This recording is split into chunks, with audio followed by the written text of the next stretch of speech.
এই যে আপনি কি দেখেন, কিছুক্ষণ আগের ছবি। আমি এখনই এই ব্যাপারটা দেখব এবং অসুবিধা ব্যবস্থা হচ্ছে নেব না। এবং যা প্রয়োজন তাই করবো ইনশাআল্লাহ। মশার ব্যাপারে আপনার সাথে আমি সম্পূর্ণ একমত। মশার উপদ্রব থেকে যেন হাজিরা মুক্ত থাকে এই ব্যবস্থা নেওয়ার জন্য যা দরকার যা প্রয়োজন তাই করতে বলেছি। উচিত আমাদের দায়িত্ব ছেড়ে দাও, আমি তো পরিষ্কারভাবে মনে করি। কারণ হাজিরা হলো আল্লাহর মেহমান।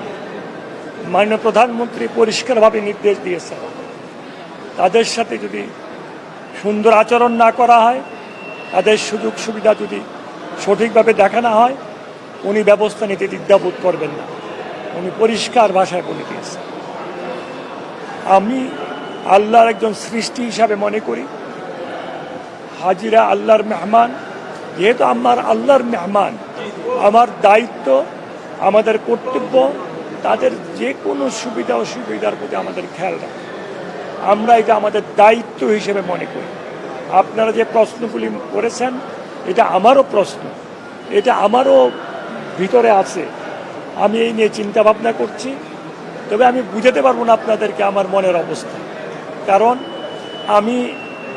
আমার আল্লাহ যে এত মেহেরবান, এত দয়াবান, আল্লাহ যা চান তাই হয়। আল্লাহ যদি অসন্তুষ্ট হয় তাহলে আমাদের কোনো উপায় নেই। আল্লাহর মেহমানদের খেদমতে যদি কোনো আমরা অসহযোগিতা করি বা সুষ্ঠুভাবে না করি, আল্লাহ আমাদেরকে ছাড় দেবেন। আমি আপনাকে সবিনয় অনুরোধ করব, আপনারা হজ যাত্রী যারা এখানে অবস্থান করছে তাদের সাথে কথা বলুন।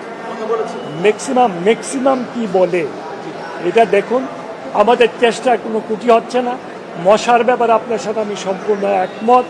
সেই ব্যাপারে আমি প্রথম থেকে এইখানকার যে এই হাজি ক্যাম্পের যিনি পরিচালক, ওনাকে নির্দেশ প্রদান করে আসছি যে মশার উপদ্রব থেকে যেন হাজিরা মুক্ত থাকে এই ব্যবস্থা নেওয়ার জন্য যা দরকার যা প্রয়োজন তাই করতে বলেছি। যে আইন মানে এই কাজটা করতে গেলে আইনের ব্যত্যয় ঘটবে, ব্যত্যয় ঘটুক, কিন্তু মশা দূর করতে হবে। ব্যত্যয় ঘটলে জবাব দিতে হলে আমার জবাব দিব, আমি জবাব দেব, কিন্তু হাজিদেরকে মশা কামড় দেবে এটা সহ্য করা হবে না।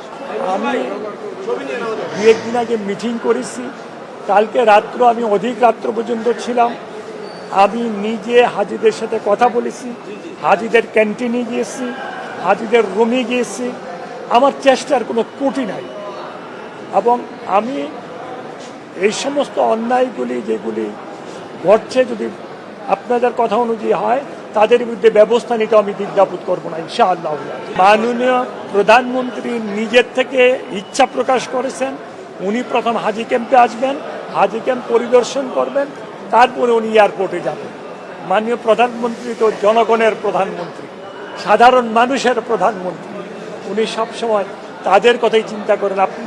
আপনারা জানেন, তারা যদি বলে তাহলে এটার ব্যবস্থা আমরা নেব। আর সত্যটা সবসময় বলা উচিত। যেটা সত্য এটা সবসময় বলা উচিত, দেখে সত্যকে কখনো দাবায় রাখা যাবে না। আল্লাহ পাক আমাকে কয়েকদিন আগে নিয়েছিলেন, আমি ওখানে সরকারের দাওয়াতে গিয়েছিলাম। ওই দেশে যাওয়ার পরে মনেও হয় নাই যে কোনো সমস্যা আছে। কেউ যার কাজ সে করছে, এই ব্যাপারে কারোর কোনো চেহারায় কোনো চিন্তার কোনো ছাপ পাওয়া যায় না। এবং আপনারা যেন তা দেখতে পাবেন, মাননীয় প্রধানমন্ত্রী এই ব্যাপারে চিন্তা করতেছেন। ওদিন উনি আমাদেরকে নিয়ে মিটিং করেছেন এবং উনি আমাদের চেয়ে অধিক পরিমাণ চিন্তা করেন কিভাবে হাজিদেরকে আরও কম মূল্যে সুযোগ সুবিধা দিয়ে যে অসুবিধাগুলি আপনারা বলতেছেন সেই অসুবিধাগুলি যেন না হয় ভবিষ্যতে আমরা দেখব। কারণ সবচেয়ে বড় জিনিস হলো তো আমরা দায়িত্ব আল্লাহ পাকের রহমতে নিয়েছি কয়েকদিন হয়, সমস্ত ব্যবস্থাপনাই কিন্তু আগে সরকার করে গেছে। আমরা ভিসার ব্যবস্থা, টিকেটের ব্যবস্থা আমরা আসার পর আমরা এগুলি তড়িৎ গতিতে করার চেষ্টা করেছি এবং অনেক প্রবলেম ছিল, যে প্রবলেমগুলি আল্লাহর রহমতে আমরা। এই যে আপনি কি দেখেন, কিছুক্ষণ আগের ছবি। আমি এখনই এই ব্যাপারটা দেখব এবং ব্যবস্থা অসুবিধা হচ্ছে নেব না। এবং যা প্রয়োজন তাই করবো ইনশাআল্লাহ।